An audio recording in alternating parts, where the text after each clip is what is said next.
In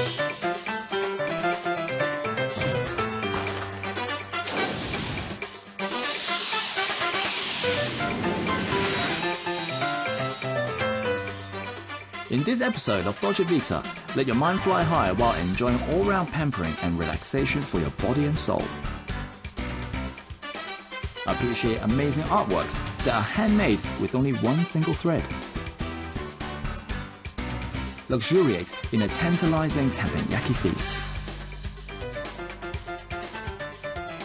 And chat with the CEO of one of Hong Kong's most dynamic companies. As the famous R&B singer R. Kelly once sang, "I believe I can fly." Well, I believe we actually can't because of this little pandemic. However, the spirit of the Hong Kong people shall not be dampened. If we can't have a vacation, we'll have a staycation. And if you fancy a staycation that stands out from the crowd, well, you've come to the right place. What are the factors that set an extraordinary staycation apart from the ordinary? The check-in process can be one of them. Do you still remember the thrill of departure that you get at the boarding gate? Checking into the hotel in an airport departure lounge setting simply sets you in a traveling mood.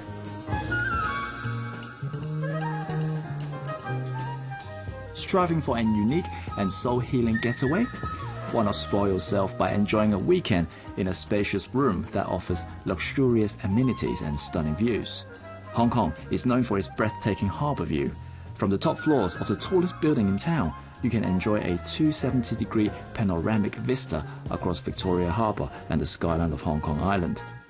Living in a crowded and fast-paced city like Hong Kong, taking a break from the high-octane lifestyle once in a while and truly wind down is the way to keep moving forward. Nowadays, as planning a trip across the border has become a hassle, enjoying a staycation in Hong Kong is definitely the next best way to sate your wanderlust. When you're staying at the highest hotel in town, naturally you would want to take advantage of the height and enjoy the view, or maybe do something crazy like skydiving. However, today instead of going down, we're going to go up into the sky. How did you come up with this amazing idea of having a flight simulator in the hotel? Well, the idea of the flight simulator is very unique, and I know that people like to be entertained, people like to learn new things. And when you use a flight simulator, of course, you are completely entertained, right? And at the same time, you learn a skill that could maybe one day be useful. And then on top of this, you can actually travel, because the flight simulator has 3,000 airports around the world. So the flight simulator is really giving people of Hong Kong an opportunity to learn, an opportunity to be entertained, and also an opportunity to travel.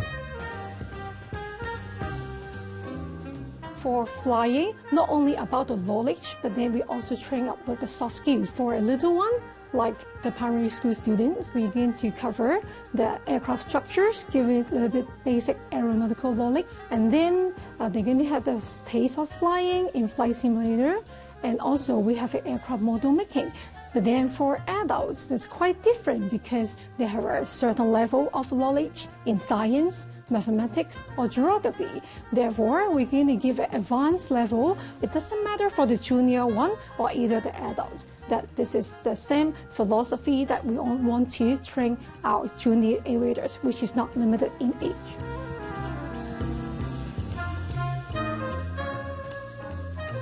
As we said, junior means junior in experience. Anybody who comes into this hotel has an opportunity to get a taste of aviation. They get a chance to at least see what is required to become a pilot. So many different types of pilots. What do you want to do? This is the place to find out. The workshop's open to as young as 5, and we've had some great experience. No background at all, just love aviation, and their attitude is right. They jump in and they enjoy it. For adults, of course, some of them might come in with some basic training already, what stage they're at. So we ask a lot of questions. Questions to say, where do we start? And what do we expect at the end? What is our agenda? And what do you want to take home today? This program is a lot of fun for children and adults. I was able to experience how difficult and how much skill it took to be a proper pilot. However, I'm also very happy to report that I managed to fulfill a childhood dream of mine which is to land the plane safely on the Kai Tak Airport. After a flight simulator experience that stimulates your brain, nothing is better than treating yourself to a wholesome meal that tantalizes your taste buds. If having a meal at the hotel's restaurant is too ordinary for you, why not enjoy an extravagant meal in the comfort of your private space? With award-winning dishes delivered to your room, all you need to do is sit back and indulge in gourmet food. You can even take your time and satisfy your desire to photograph food at its finest.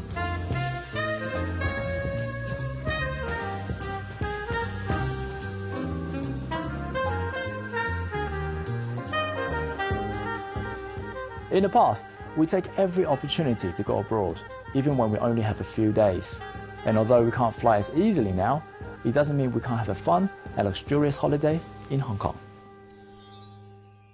What do you do with a thread? To many of us, a thread is just a long, thin strand of cotton we usually use for sewing. If you give it a twist, it could become a threading technique in beauty. But to artist Alfred, a thread is where all of his creation and imagination begins.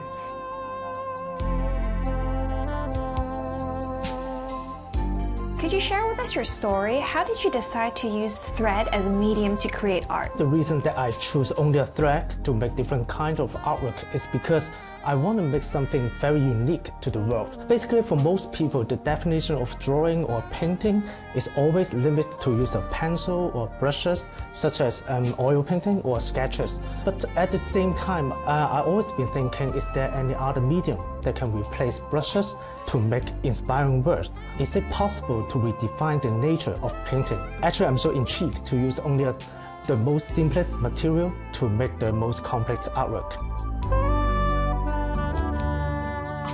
I understand that you majored in food and nutrition. That's completely different from art. How did you start a career in art? My academic background is not art related at all, but I have always been passionate on art, even I'm not working in any art field, because art has no absolute perfect answer to me, which means only without professionalism and absolute answer, then there will be no boundary in my mind. So it allows me to explore the subtle part in different areas and allows me to combine them together and create my own language and present it to the world in an actual form.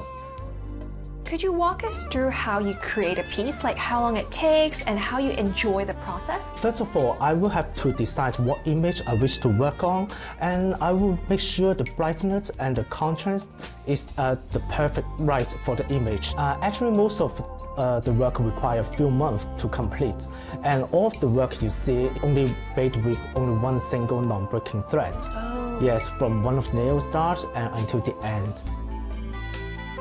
So I understand that you focus on portraits. Why specifically portraits, and what kind of message do you want to deliver? Portraits is one of my favorite topics all the time because of my sensitivity to people's facial expression. Since I was a child, I understand that every slight change on people's faces signifies their most intimate thoughts and ideas, which attracts me a lot, and to observe one's facial expression in order to understand them much more. I think this is the main reason why I enjoy making portrait works. Can't believe you can create a portrait by using a single piece of thread. When you look at it closely, you actually have no idea what it is. But when you step back and appreciate it, you can see that the contrast is very detailed and very precise. Really is quite fascinating. So what do you think of the Hong Kong art scene, and how do you think art can actually impact society? I believe there are lots of emerging talents artists in Hong Kong out there, and they deserve more chances and exposure to exhibit their work to public. So I'm very lucky to have full support from my curator, and their mission is to enhance the awareness of local art industry and make it more accessible to public. With technology and the increasing opportunity to appreciate art from different cultures, how do you see the future of art? I think art definitely has a future that will continue to branch into new form and even new technology, like both virtual reality and augmented reality. Both offer excellent ways to create immersive work to people, where people can experience the work only with a phone or a headset. So I think we definitely need to keep an eye on this technique. But for my personal opinion, I hope my work can demonstrate the science and the traditional art form. I hope to combine them together to present it in a new form to the public. And that's what I want to do, and I will keep on the track on it. Well, art really has no boundaries. That's right. That's always in my mind. Thank you, Alfred. Thank you, Jess. Who would have thought that you could turn yarn into art? Well, you know what they say, the sky's the limit and anything is possible. I mean, how could we possibly live in a world without the beauty of art? After the break, enjoy the ultimate teppanyaki experience. Also, we sit down and catch up with Jonathan Seaman.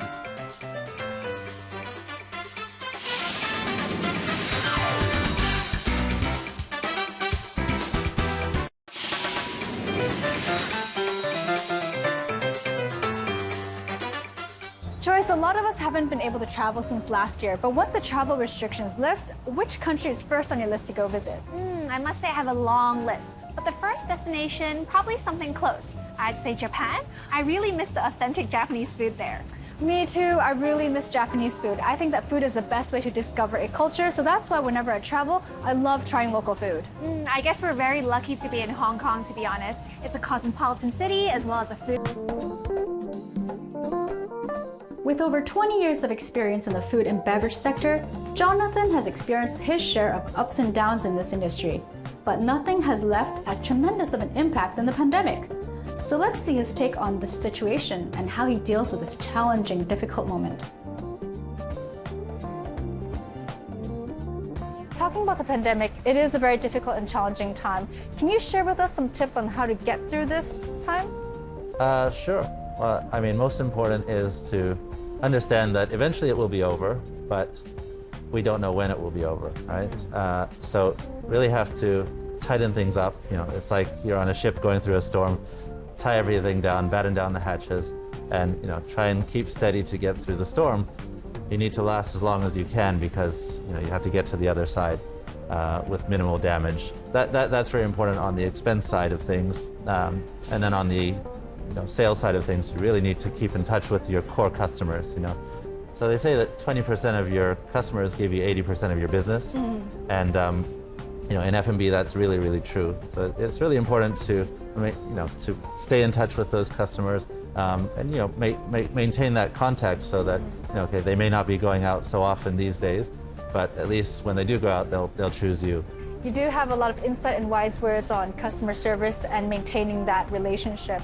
Now, how has your family influenced you in your work? Well, I finished university and I went straight into the family business. I didn't expect to go into it, but there was the Asian economic crisis back then. Not many jobs outside that interested me, so I went straight into the family business, and I definitely got to learn all the different aspects and put my own mark onto things as well, which I wouldn't have had the chance if I was somewhere else. Joining my father in those early days for all the meetings, I kind of learned from his examples, which was great experience. Money can't buy that kind of experience. My mother, she loves projects and project management, so I learned a lot of those project management skills from her. Make sure you make lists and so you don't forget anything and you can prioritize things. So yeah, I think those are very important lessons for me growing up and then joining the family business. Let's talk about what kind of projects do you have coming up? Projects coming up, well, lots of projects. Hong Kong, we have some F&B that I mentioned. In Thailand, we have a business in Phuket where we do resorts and residential development. Okay. So we have a really beautiful project just north of Phuket. Everything has beautiful views, health and wellness center, tennis academy, country club, like a Hong Kong style country clubhouse. Now let's talk about something that you haven't achieved yet in your career and is on your bucket list. Well, my wife has just started her own jewelry brand, and I've been very hands-on helping her with her e-commerce website. And I've always, I'm very geeky, so I love technology. So building a really great e-commerce business is definitely on my bucket list, and looks like hopefully I'll get to achieve that soon, hopefully. Well, I wish you the best in all your endeavors, and we look forward to seeing your new projects. Thank you.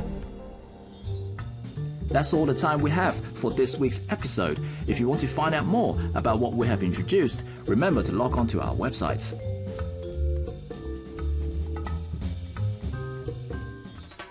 In the coming weeks, indulge in the sweet life with us. Take pleasure in gourmet food from around the world. Explore fun and effective ways to stay healthy and look gorgeous.